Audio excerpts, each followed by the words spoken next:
Bismillahirrahmanirrahim. Assalamualaikum warahmatullahi wabarakatuh. Alhamdulillah, kita bertemu di pembahasan lanjutan pada program Sapa Indonesia, Sahabat Pengasuhan Anak Indonesia.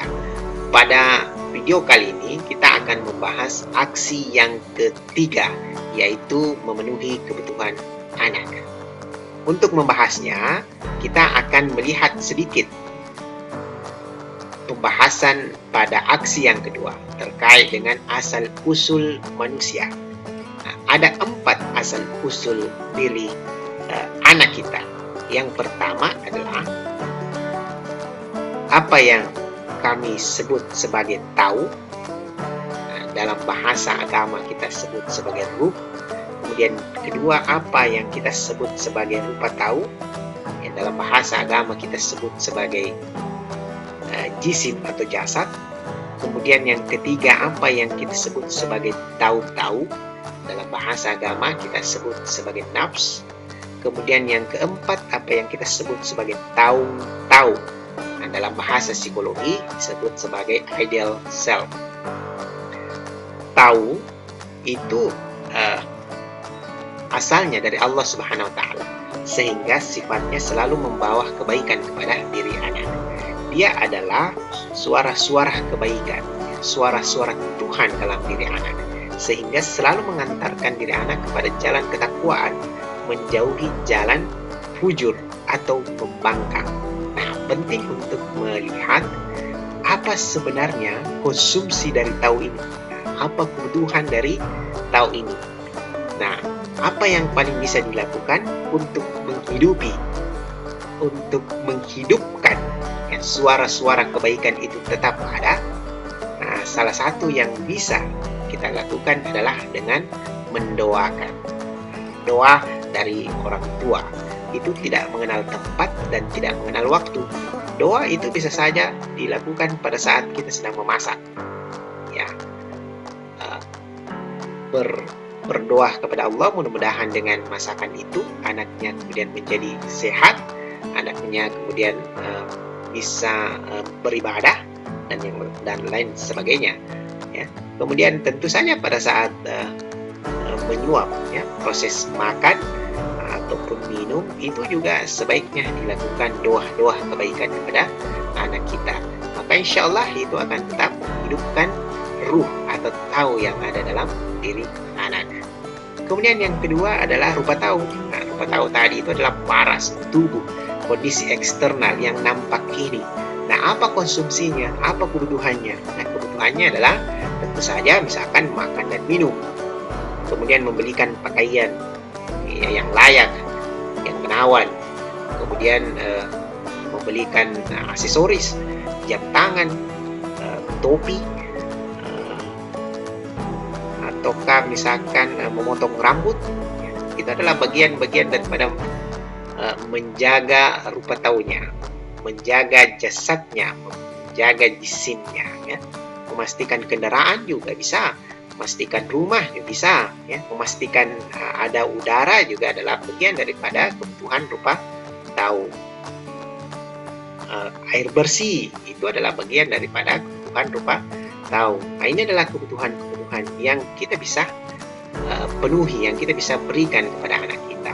Tetapi ada tetapinya, jangan terlalu berlebihan dalam memberi pemenuhan terhadap rupa tahu atau jisim ini. Karena yang berlebihan itu akan menimbulkan anak menjadi perilaku konsumtif misalkan, ya, menjadi perilaku yang cinta dunia. Nah, ini tentu tidak baik. Dia akan lebih mementingkan parasnya, yang gagah, yang cantik, ya, yang kelihatan menawan, ya. Padahal diri-diri ini adalah diri-diri palsu. Makanya banyak anak-anak yang gagal merepresentasikan dirinya di kehidupan masyarakat karena yang ditampilkan itu adalah dirinya yang palsu. Yang palsu itu adalah rupa taunya yang selalu meminta dirinya untuk dipuaskan ini, ya. Parasnya kelihatan gagah, cantik, bajunya yang bermerek, yang mahal. Tentu itu tidak bukan sesuatu yang buruk, ya, tetapi jangan terlalu berlebihan. Ya. Kalau berlebihan, makannya berlebihan, misalkan bisa saja kegemukan, ya kan, tidak baik. Ya. Jadi secara fisik, secara kepribadian juga akan merusak. Ya. Padahal kita akan tentu saja ingin menanamkan kepada diri anak bahwa rupa tahu atau jasad ini kan akhirnya akan musnah, akan hilang. Ya. Wajah yang ganteng itu, yang dulunya ganteng, sekarang bisa penyok. Kulit dulu yang kencang bisa kemudian tidak kencang lagi. Ya, rambut yang kita banggakan, kita sisir dengan baik itu, tapi bisa saja kemudian menjadi beruban atau botak. Nah, semuanya sementara sifatnya jisim atau rupa tahu ini. Makanya jangan terlalu berlebihan dalam memenuhi kebutuhan rupa tahu. Kemudian yang ketiga adalah tahu-tahu. Tahu-tahu itu adalah citra diri, ya. Representasi kepribadian, simulasi mental yang keluar. Nah, itu adalah tahu-tahu atau nafs atau jiwa ini. Apa kebutuhannya? Apa konsumsinya di sini? Kebutuhannya adalah penyemangat, sehingga kalimat-kalimat yang mendorong, kalimat-kalimat yang memotivasi itu sangat penting untuk ditanamkan pada aspek atau struktur kepribadian ini. Kalimat-kalimat positif yang mendorong dia untuk menjadi pribadi yang positif.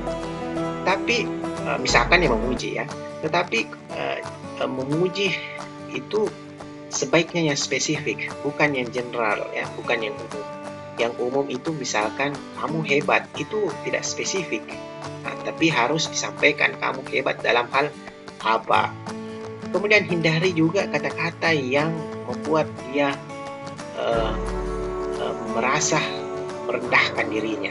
Sebab anak itu akan merepresentasi ucapan, khususnya orang tua. Kalau kita mengatakan kamu lemah, maka dia akan mengatakan saya lemah, ya. Nah, itu dia akan representasikan dalam dirinya. Nah, ini tentu saja kita hindari. Kemudian yang kedua adalah tahu-tahu bayangan diri. Bayangan diri ini termasuk orang tua.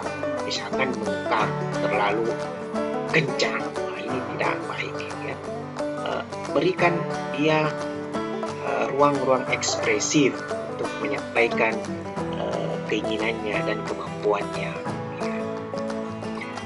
Termasuk dalam hal karir misalkan, berikan dia peluang untuk menentukan, untuk didiskusikan bersama, atau pilihan-pilihan yang lain, ya. Perilaku mengekang itu sebaiknya dihindari. Kemudian yang lain, misalkan sekarang ini perkembangan media sosial, perkembangan internet yang begitu masif, ya, itu juga bagian daripada tahun-tahun yang juga cukup mendominasi perkembangan kepribadian anak-anak kita. Nah, ini adalah kebutuhan yang bisa diberikan, yang bisa dipenuhi oleh orang tua. Mudah-mudahan bermanfaat.